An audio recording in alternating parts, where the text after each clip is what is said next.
Hello everyone, আসসালামু আলাইকুম। বাসায় বসে খুবই বোরিং লাগছিল, তাই হাজব্যান্ড ওয়াইফ মিলে বের হলাম যে কাছাকাছি যদি কোথাও ঘুরতে যাওয়া যায়। তো আমাদের টাঙ্গাইল শহরের ভেতর আসলে খুব কাছে তেমন কোনো জায়গা নেই।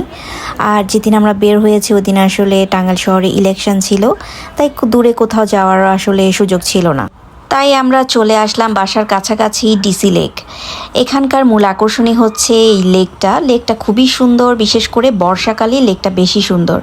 আর সামনে যেহেতু বর্ষাকাল তখন বেশি ভালো লাগবে। তো আজকে আমরা চলে আসলাম, আর আসার পর তো আগের দিন রাতে যে ঝড় তুফান হয়েছে সেটার একটা প্রভাব এখানে দেখতে পাচ্ছিলাম। আর এই তো লেকটার মাঝখানে একটা রেস্টুরেন্ট আছে, এটা কিন্তু অন্যতম একটি আকর্ষণ এখানকার। আর বিশেষ করে রাতের বেলায় যখন লাইটগুলো জ্বালানো হয় তখন বেশি ভালো লাগে। আর এই যে লেকটা কিন্তু একদম এখন বেশি পানি নেই, দেখতে এখন ভালো লাগছে না, তবে বর্ষাকালে তখন বেশি ভালো লাগে। আর তখন মনে হয় বোট রাইডের ব্যবস্থাটা থাকে, যেটা আমরা এর আগের বার যখন এসেছিলাম তখন উঠেছি।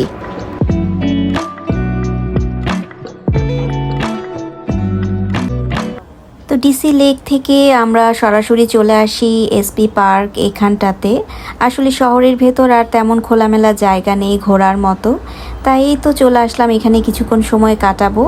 তো এই তো আজকের দিনটা তো আমরা এইভাবে আসলে কাটালাম। তো এরকম বাইরে ঘুরতে আমাদের সবসময় ভালো লাগে, সুযোগ পেলেই আমরা বাইরে বের হয়ে ঘুরতে পছন্দ করি। তো ভিডিওগুলো আপনাদের কেমন লাগছে অবশ্যই কমেন্ট করে জানাবেন। তো সবাই ভালো থাকবেন, আল্লাহ হাফেজ।